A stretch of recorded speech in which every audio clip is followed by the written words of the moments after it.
The Wind in the Willows, Chapter 7, The Return of the Hero. The rat put out a paw, gripped Toad by the scruff of the neck, and gave a great pull. The waterlogged Toad came up slowly but surely. At last he stood in the hall, streaked with mud and weed, but happy and high-spirited as of old. "Oh, Ratty!" he cried, "I've been through such times since I saw you last, such trials and sufferings, all nobly borne, such escapes, such disguises. Oh, I am a smart Toad, and no mistake." "Toad," said the water rat firmly, "go upstairs at once. Take off that old cotton rag and clean yourself. Put on some of my clothes and try and come down, looking like a gentleman if you can. For a more shabby, bedraggled object than you are, I never set eyes on. Now stop swaggering and arguing and be off." By the time Toad came down again, lunch was on the table.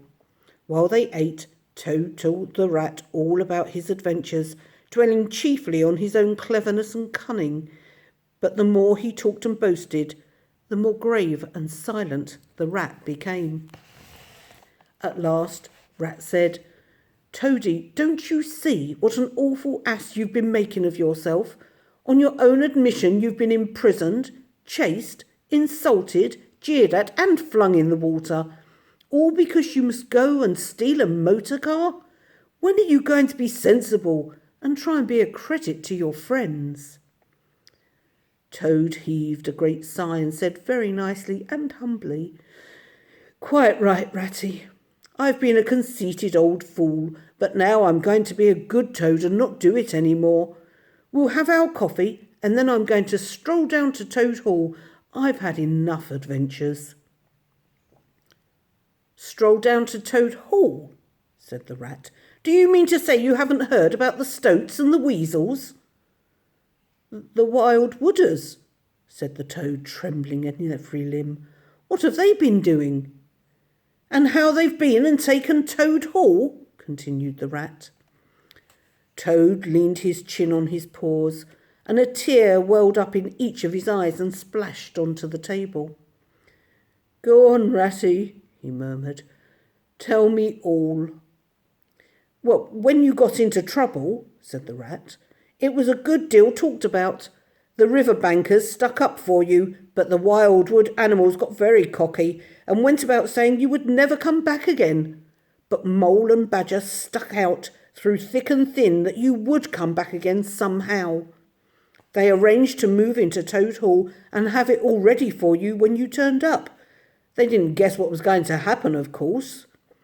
One dark night, a band of weasels, armed to the teeth, crept up to the front entrance. A body of desperate ferrets possessed themselves of the backyard, and a company of skirmishing stoats occupied the conservatory. Mole and Badger were sitting by the fire, suspecting nothing, when those villains rushed in from every side. They beat them with sticks and turned them out into the cold and the wet. And the wild wooders have been living in Toad Hall ever since, and simply going on anyhow, eating your food, drinking your drink, singing vulgar songs, and telling everybody that they're staying for good." "Oh, have they?" said the Toad, seizing a stick. "I'll soon see about that." "It's no good, Toad," called the rat. "You'll only get into trouble." But there was no holding him back. He marched down the road, his stick over his shoulder, till he got near to his front gate. Suddenly there popped up a long, yellow ferret with a gun. "Who comes there?" said the ferret. "Stuff and nonsense," said the Toad angrily. The ferret brought his gun up to his shoulder. Toad dropped flat on the ground, and bang! A bullet whistled over his head. As Toad scampered off down the road, he heard the ferret laughing.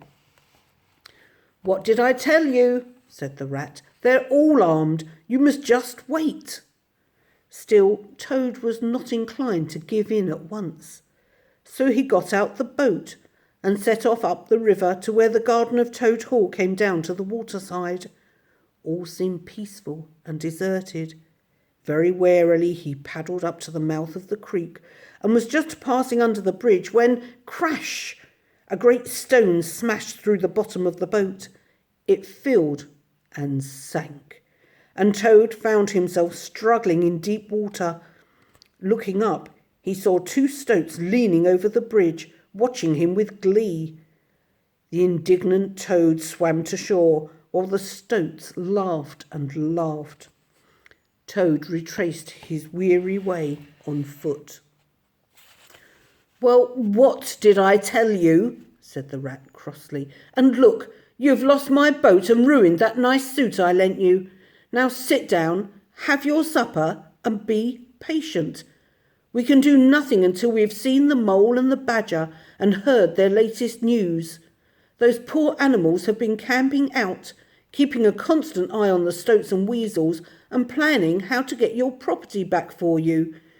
You really don't deserve such loyal friends, Toad. You really don't." They had just finished their meal when there came a knock at the door, and in walked Mr. Badger, looking very rough, and the mole looking very shabby and unwashed. "Hooray! Here's old Toad!" cried the mole. "Why, you must have managed to escape, you clever Toad!" "Don't egg him on, Mole," said the rat. "You know what he's like. But please tell us what the position is and what's best to be done." "The position is about as bad as it can be," replied the mole. "It's quite useless to think of attacking the place," said the badger. "They're too strong for us." "Then it's all over," sobbed the Toad. "I shall never see my Toad Hall ever again." "Cheer up, Toady," said the badger. "I'm going to tell you a secret." Toad dried his eyes. Secrets had an immense attraction for him because he could never keep one. "There is an underground passage," said the badger impressively, "that leads from the riverbank right in to Toad Hall." "Oh, nonsense, Badger," said the Toad airily. "I know every inch of Toad Hall. Nothing of the sort, I can assure you." "My young friend," said the badger, "your father, who was a worthy animal, discovered that passage and he showed it to me. Don't let my son know about it," he said. "He's a good boy, but simply can't hold his tongue. If he's ever in a real fix, you may tell him about it, but not before. Now there's going to be a big banquet tomorrow, and all the weasels will be in the dining hall eating and drinking and suspecting nothing. No guns, no swords, no arms whatever. They will trust entirely to their excellent guards. Now that tunnel leads right up under the pantry next to the dining hall." "We shall creep into the pantry," cried the mole. "And rush in upon 'em," said the badger. "And whack 'em, whack 'em, whack 'em," cried the Toad. "Very well," said the badger. "Our plan is settled. We will make all the necessary arrangements tomorrow morning." When Toad got down next morning, he found Badger reading the paper and Rat running round the room, distributing weapons in 4 little heaps on the floor. Presently, the mole came tumbling in, very pleased with himself. "I've been getting a rise out of the stoats," he said.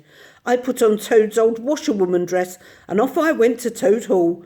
The sentries were on the lookout, of course, with their guns. The sergeant-in-arms cried, 'Run away, my good woman.' 'Run away,' says I. 'It won't be me that'll be running away in a short time from now.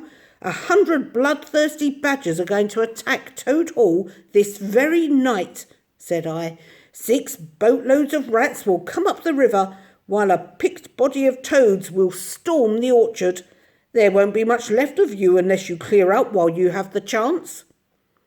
They were all flustered as could be, saying, 'That's just like the weasels. They have the fun while we are cut to pieces by bloodthirsty badgers.'" "Oh, Moly, how could you?" said the rat. "You've spoilt everything," cried Toad. "Mole," said the badger, "I see you have more sense in your little finger than some have in the whole of their fat bodies. Good mole! Clever mole!" Toad was simply wild with jealousy, especially as he couldn't make out for the life of him what Mole had done that was so clever.